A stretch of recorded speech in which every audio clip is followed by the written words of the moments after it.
I go months without an astrophotography video. Now we go back-to-back weeks. It's beautiful. Hello everybody, welcome back to the channel.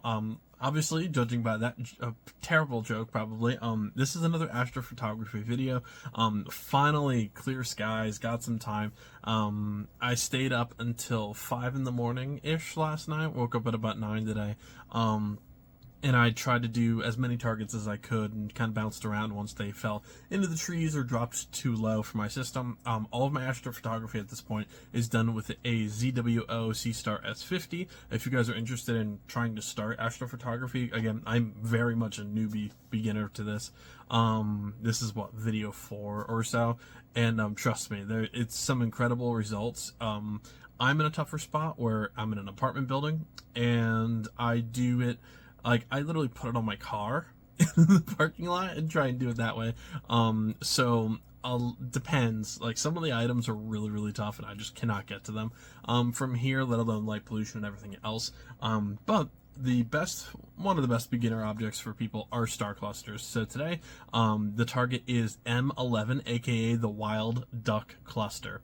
As an astrophotographer and as a bird photographer, it's the best of both worlds. So basically, it forms like a V pattern, which is similar to ducks. It is actually one of the largest and most dense star clusters that we can see. It contains about, I think they said 3,000 stars. You know, you have that range of some people where they bounce back and forth between how many there actually are. The apparent magnitude of this is 6.3, so not too bad. And then it's about 6,200 or so light years away from Earth, and it is in the constellation of Scutum, which is the shield. So pretty cool. I'm excited. I've seen some pictures of it before tonight, and this will be the first time ever actually viewing it, which is, you know, very cool. I'm always excited to see a new target and stuff like that. So very, very excited. I'll see how everything actually turned out. Obviously, again, I did this last night to make sure this would actually turn out okay. Brooke got the Lucky Dead Space t-shirt, so hey, it worked. But it was beautiful. I'm very happy to see him. I got a lot of really cool targets. I got to see the Andromeda Galaxy through the S50 for the first time. Didn't turn out amazing, so that's going to take a lot more time, but I got to see some nebulas for the first time, some different stars, star clusters, and everything else, so very, very cool. My first work on, like, the summer skies here in the Northeast United States, so very, very cool. But yeah, super excited to cross off yet another star cluster as well. So as with the other ones, I'll include a couple different shots, most likely, depending on how they got, including maybe like a stacked one as well. With the star cluster, it did turn out relatively well, just because of the like apparent brightness and the actual magnitude behind it. Whereas if you're going for like a nebula, like I was trying to target the North American Nebula because it was in a perfect spot, and there was just no way, no way that was going to happen with the light pollution in this area. So it happens, but I'm always ecstatic to cross off yet another one. So I'm gonna drink the rest of my 15 cups of coffee for today, and we'll see how the photos turned out.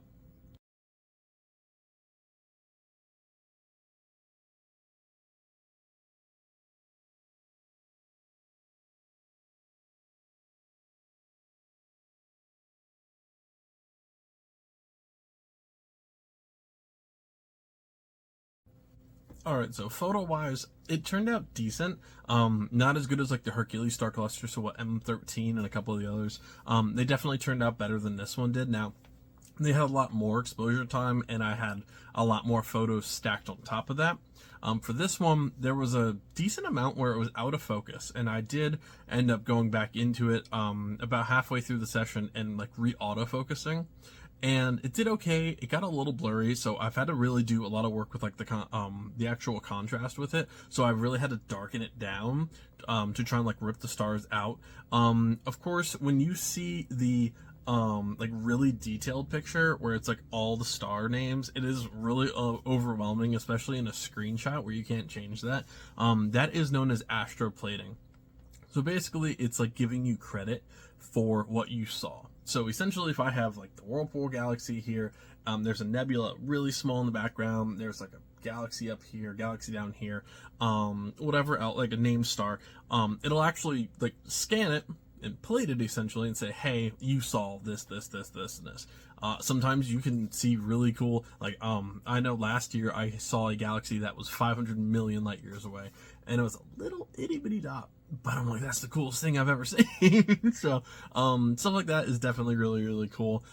So I did include the, like, plating version of it. Obviously, these videos are a little bit short, just because I wasn't filming outside at night. I don't feel like waking a neighbor up, to show you where it was. It was on the roof of my car. Nothing screams professional astrophotographer like sticking a smart telescope on his Camaro at night. But I'm super happy, to cross off yet another star cluster. It was beautiful. I really enjoyed it. Like I said, I did cross off a few more nebulas last night, but they do require some more work. So I'm going to put this out here from now. Now, all of this, you can come back to it as well. So I have all these stored on their own separate hard drive. Essentially, as I go and as I stack and everything else, I will have everything stored up and I can go on from there. But I'm super happy. I know I've said it 19 times, but hey, that's what astrophotography is all about. Seeing things that you never would believe of. So, they're beautiful. I'm really happy with it. I wish it wouldn't have been a little bit blurry, and I wish I could have gotten a slightly better result. But it happens, you know, it's not a magic telescope. Sometimes you will have light interference. Sometimes it'll just be bright that night. The moon was exceptionally bright last night, which doesn't help the situation, but you do what you do. And, you know, every time you see somebody's perfect photo out there, you know, for my eyes, it's like, wow, I could do better. It's a learning curve. So if you're watching these videos, especially, and you're saying, well, there's, you know, that galaxy picture is amazing. How could I get that? Practice.